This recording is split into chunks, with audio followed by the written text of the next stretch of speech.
अध्याय 35 पवित्रता का मार्ग। जंगल और निर्जल देश प्रफुल्लित होंगे, मरुभूमि मगन होकर केसर के समान फूलेगी।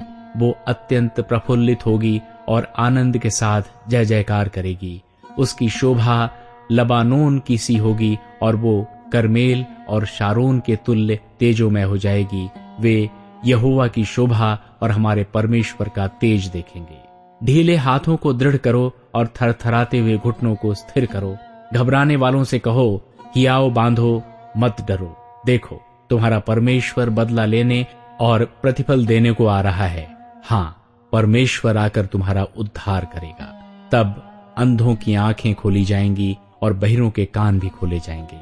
तब लंगड़ा हरिण की सी चौकड़ियां भरेगा और गूंगे अपनी जीभ से जय जयकार करेंगे। क्योंकि जंगल में जल के सोते फूट निकलेंगे और मरुभूमि में नदियां बहने लगेंगी। मृग तृष्णा ताल बन जाएगी और सूखी भूमि में सोते फूटेंगे। और जिस स्थान में सियार बैठा करते हैं उसमें घास और नरकट और सरकंडे होंगे। वहां एक सड़क अर्थात राजमार्ग होगा, उसका नाम पवित्र मार्ग होगा। कोई अशुद्ध जन उस पर से न चलने पाएगा। वो तो उन्हीं के लिए रहेगा और उस मार्ग पर जो चलेंगे वे चाहे मूर्ख भी हों तो भी कभी न भटकेंगे। वहां सिंह न होगा और कोई हिंसक जंतु उस पर न चढ़ेगा, न वहां पाया जाएगा, परंतु छुड़ाए हुए उस पर नित चलेंगे। यहोवा के छुड़ाए हुए लोग लौटकर जय जयकार करते हुए सिय्योन में आएंगे और उनके सिर पर सदा का आनंद होगा। वे हर्ष और आनंद पाएंगे और शोक और लंबी सांस का लेना जाता रहेगा।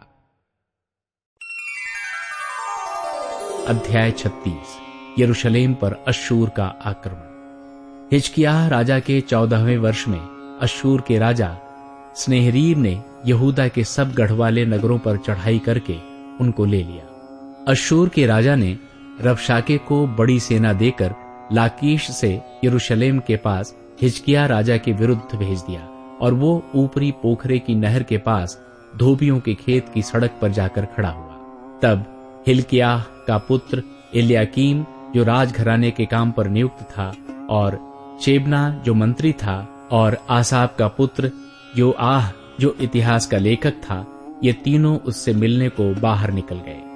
रबशाके ने उनसे कहा, हिजकिय्याह से कहो, महाराजाधिराज अश्शूर का राजा यूं कहता है कि तू किसका भरोसा किए बैठा है।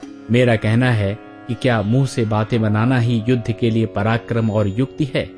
तू किस पर भरोसा रखता है कि तूने मुझसे बलवा किया है? सुन, तू तो उस कुचले हुए नरकट अर्थात मिस्र पर भरोसा रखता है। उस पर यदि कोई टेक लगाए तो वो उसके हाथ में चुभकर छेद कर देगा। मिस्र का राजा फिरौन उन सब के साथ ऐसा ही करता है जो उस पर भरोसा रखते हैं। फिर यदि तू मुझसे कहे कि हमारा भरोसा अपने परमेश्वर यहोवा पर है, तो क्या वो वही नहीं है जिसके ऊंचे स्थानों और वेदियों को ढाकर हिजकिय्याह ने यहूदा और यरूशलेम के लोगों से कहा कि तुम इस वेदी के सामने दंडवत किया करो। इसलिए अब मेरे स्वामी अश्शूर के राजा के साथ वाचा बांध, तब मैं तुझे 2000 घोड़े दूंगा यदि तू उन पर सवार चढ़ा सके। फिर तू रथों और सवारों के लिए मिस्र पर भरोसा रखकर मेरे स्वामी के छोटे से छोटे कर्मचारी को भी कैसे हरा सकेगा?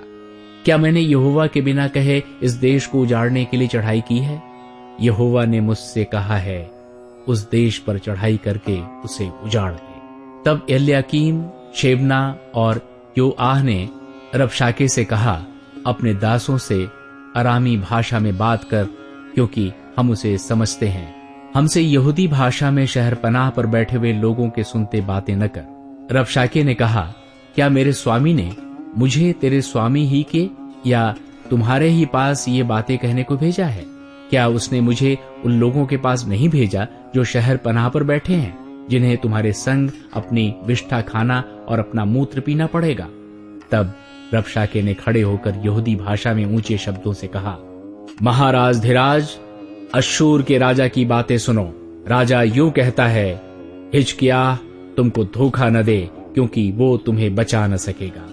ऐसा न हो कि हिजकिय्याह तुमसे ये कहकर यहोवा का भरोसा दिलाने पाए कि यहोवा निश्चय हमको बचाएगा, कि ये नगर अश्शूर के राजा के वश में न पड़ेगा।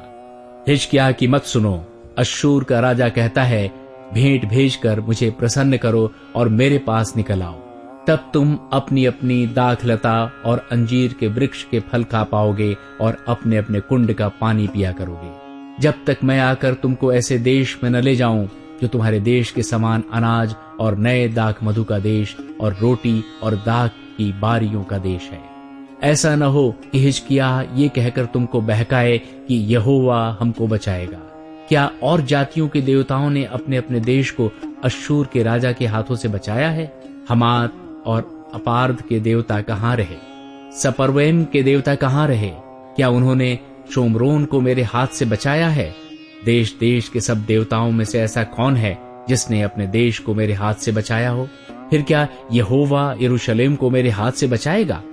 परंतु वे चुप रहे और उसके उत्तर में एक बात भी न कही, क्योंकि राजा की ऐसी आज्ञा थी कि उसको उत्तर न देना। तब हिजकिय्याह का पुत्र एलयाकीम को राजघराने के काम पर नियुक्त था, और शेबना जो मंत्री था, और आसाप का पुत्र योआह जो इतिहास का लेखक था, इन्होंने हिजकिय्याह के पास वस्त्र फाड़े और जाकर रबशाके की बातें कह सुनाई।